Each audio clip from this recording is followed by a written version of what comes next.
ರೇಣುಕಸ್ವಾಮಿ ಕೊಲೆ ಆರೋಪಿ ಪವಿತ್ರ ಗೌಡ, ನಾಗರಾಜು ಮತ್ತು ಲಕ್ಷ್ಮಣ್ ಅವರುಗಳು ನ್ಯಾಯಾಂಗ ಬಂಧನದಲ್ಲಿದ್ದು ಅವರಿಗೆ ವಾರಕ್ಕೊಮ್ಮೆ ಮನೆ ಊಟ ಲಭಿಸುತ್ತಿತ್ತು.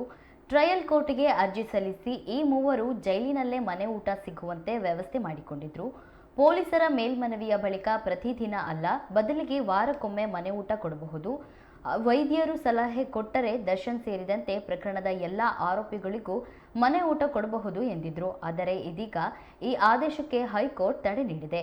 ಪವಿತ್ರ ಗೌಡ ಮತ್ತು ಇತರೆ ಇಬ್ಬರು ಆರೋಪಿಗಳಿಗೆ ಮನೆ ಊಟ ಕೊಡುವಂತೆ 57ನೇ ಸಿಸಿಎಚ್ ನ್ಯಾಯಾಲಯ ನೀಡಿದ್ದ ಆದೇಶವನ್ನು ಪ್ರಶ್ನಿಸಿ ಜೈಲಾಧಿಕಾರಿಗಳು ಹೈಕೋರ್ಟ್ ಮೊರೆ ಹೋಗಿದ್ರು. ಇದೇ ಪ್ರಕರಣದಲ್ಲಿ ಸುಪ್ರೀಂ ಕೋರ್ಟ್ ಜೈಲಾಧಿಕಾರಿಗಳಿಗೆ ಎಚ್ಚರಿಕೆ ನೀಡಿದ್ದು, ಯಾವುದೇ ಆರೋಪಿಗೆ ವಿಶೇಷ ಸವಲತ್ತನ್ನು ನೀಡಬಾರದು ಎಂದು ಸೂಚಿಸಿದೆ.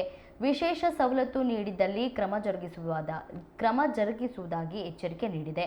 ಅಲ್ಲದೆ ಪವಿತ್ರ ಗೌಡ ಮತ್ತು ಇತರೆ ಇಬ್ಬರು ಆರೋಪಿಗಳಿಗೆ ಮನೆ ಊಟ ಅವಕಾಶ ನೀಡಿದರೆ ಜೈಲಿನ ಇತರೆ ಕೈದಿಗಳಿಗೂ ಸಹ ಮನೆ ಊಟ ನೀಡಬೇಕಾಗತ್ತೆ. ಜೈಲಿನ ಶಿಸ್ತು ಸಡಿಲವಾಗ್ತದೆ ಎಂದು ಸರ್ಕಾರಿ ವಕೀಲರು ವಾದಿಸಿದರು.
ಯೋಜನೆಯಂತೆ 4 ಸ್ಟಾರ್ ಆಹಾರವನ್ನೇ ಎಲ್ಲ ಕೈದಿಗಳಿಗೂ ನೀಡಲಾಗ್ತಿದೆ. ಜೈಲಿನ ಆಹಾರ ಶುಚಿಯಾಗಿಯೂ ರುಚಿಯಾಗಿಯೂ ಆರೋಗ್ಯಕರವಾಗಿಯೂ ಇದೆ. ಹೀಗಿರುವಾಗ ಮನೆಯಿಂದ ಊಟ ನೀಡುವ ಔಚಿತ್ಯ ಏನಿದೆ ಎಂದು ಸರ್ಕಾರಿ ವಕೀಲರು ಹೈಕೋರ್ಟ್ನಲ್ಲಿ ವಾದ ಮಂಡಿಸಿದ್ರು. ವಾದ ಆಲಿಸಿದ ನ್ಯಾಯಮೂರ್ತಿ ನಾಗಪ್ರಸನ್ನ ಅವರಿದ್ದ ಪೀಠವು 57ನೇ ಸಿಸಿಎಚ್ ನ್ಯಾಯಾಲಯ ನೀಡಿದ್ದ ಆದೇಶಕ್ಕೆ ಮಧ್ಯಂತರ ತಡೆ ನೀಡಿದೆ. ಕಾನೂನಿಗೆ ಎಲ್ಲರೂ ಒಂದೇ ಎಂದಿರುವ ನ್ಯಾಯಾಲಯವು ಸುಪ್ರೀಂ ಕೋರ್ಟ್ ಸ್ಪಷ್ಟವಾಗಿ ಹೇಳಿರುವಂತೆ ಯಾರಿಗೂ ಸಹ ವಿಶೇಷ ಸವಲತ್ತು ನೀಡುವಂತಿಲ್ಲ ಎಂದಿದೆ. ಅಲ್ಲದೆ ಜೈಲು ಕೈಪಿಡಿಯಲ್ಲಿ ಮನೆ ಊಟವನ್ನು ಕೇವಲ ಬಹಳ ವಿಶೇಷ ಸಂದರ್ಭದಲ್ಲಿ ಐಪಿಜಿ ಅವರ ಒಪ್ಪಿಗೆ ಮೇರೆಗೆ ಮಾತ್ರ ನೀಡಬೇಕು, ಆ ಕಾರಣ ವೈದ್ಯಕೀಯ ಕಾರಣ ಆಗಿರಬೇಕು ಎಂಬುದನ್ನು ಸಹ ಹೈಕೋರ್ಟ್ ಉಲ್ಲೇಖಿಸಿದೆ.